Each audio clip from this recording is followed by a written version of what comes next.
नमस्कार दोस्तों आज हम किसी सिलेबस के पॉइंट पे बात नहीं करेंगे। आज हम कल हुए रामलीला मैदान में एसएससी के प्रोटेस्ट के बारे में बात करेंगे। हमने देखा है कि कैसे टीचरों ने भी इस प्रोटेस्ट में अपना काला रूप दिखाया है। कुछ टीचर ऐसे थे जो केवल हाईलाइट होने के लिए इस प्रोटेस्ट का इस्तेमाल कर रहे थे। देखिए दोस्तों, हमारा इन प्रोटेस्ट से कोई लाभ होने वाला नहीं है, स्टूडेंट का कोई लाभ होने वाला नहीं है, क्योंकि प्रोटेस्ट का तो उद्देश्य ही गलत हाथों में चला गया है। प्रोटेस्ट का मतलब यह हो गया है कि हमें हाईलाइट होना है, टीचरों को हाईलाइट होना है। अभिनय सर ने आकर आज जो वीडियो डाला उसमें उन्होंने सही बात बोली एकदम, कि प्रोटेस्ट का मतलब हमें लिमिट में रहकर सरकार के नियमों का पालन करके काम करना था, पुलिस के साथ कन्विंस होकर काम करना था, पुलिस के साथ मिलकर काम करना था। हमारे प्रोटेस्ट का उद्देश्य किसी को हाईलाइट होना नहीं था। हमारे प्रोटेस्ट का उद्देश्य था एसएससी में सुधार हो, वेंडर चेंज हो, काला बाजारी ख़त्म हो, रिमोट एक्सेस ख़त्म हो, ये सारे सुधार हो, अच्छे लेवल के क्वेश्चन हो, क्वेश्चन में गलती जो हो रही है वो ख़त्म हो। ये हमारा प्रोटेस्ट का उद्देश्य था।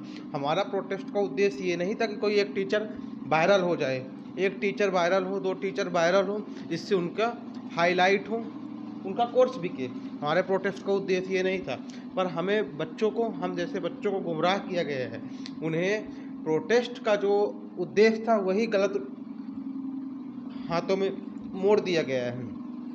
कहीं भाई से लेकर शाम तक सारे टीचर वहाँ थे, सारे टीचरों की तबीयत खराब हुई होगी, उससे कहीं ज़्यादा तो बच्चों की तबीयत खराब हुई होगी, क्योंकि टीचर तो दिल्ली से ही आ गए थे वहाँ, और बच्चे तो दूर दूर से आए थे। उनके साथ क्या हुआ? अगर एक बच्चे के खिलाफ एफआईआर हो रही है तो उसका जीवन में कहीं भी सरकारी नौकरी नहीं लगेगा, तो उसका जिम्मेदार कौन होगा? टीचर तो पैसे वाले हैं, पैसे देकर फ्री हो जाएंगे, पर उन बच्चों का क्या होगा जिनके ऊपर एफआईआर हो रही है? रात को 11-12 बजे तक अभिनय सर ने मेहनत की है, बच्चों को छुड़वाने में की है। क्या केवल अभिनय सर की ड्यूटी है कि वो बच्चों के लिए न्याय की बात करें? बाकी किसी भी टीचर की कोई ड्यूटी नहीं है। हमें जागरूक होना चाहिए, हमें टीचरों के ऊपर ट्रस्ट करना चाहिए, पर हमें आंख मूंद कर भी किसी टीचर के ऊपर ट्रस्ट नहीं करना चाहिए। हम सब लोग जागरूक हैं, पढ़े लिखे हैं, तो हमें पढ़े लिखे जैसा ही व्यवहार करना चाहिए। जब 5 बजे तक की परमिशन थी तो हमने उस परमिशन को क्यों एक्सीड किया?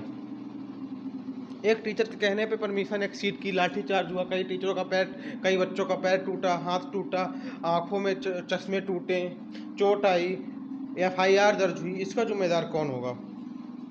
कोई भी टीचर हो, कोई भी टीचर हो, कितना भी फेमस टीचर हो, हमें उस टीचर की बात मानने से पहले यह खुद भी सोचना चाहिए कि क्या हम जो बात मान रहे हैं, जो उस टीचर के कहने पे कर रहे हैं, सही है कि गलत है। बच्चों के एफआईआर होगा, एफआईआर एक बार हो जाएगा, ज़िंदगी खराब हो जाएगी पूरी। इसके लिए कौन जिम्मेदार होगा? एक रीजनिंग पढ़ाकर या कोई मैथ पढ़ाकर या कोई जीके पढ़ा रहा है तो भगवान नहीं है ना? कोई भी कुछ भी बोले, अब हमें अपने दिमाग से काम लेना है, ध्यान से काम लेना है। ठीक है दोस्तों, मैं आज बहुत गुस्से में हूँ। ठीक है, थैंक यू दोस्तों, ध्यान रखिएगा अपना, केयर कीजिए, टेक केयर।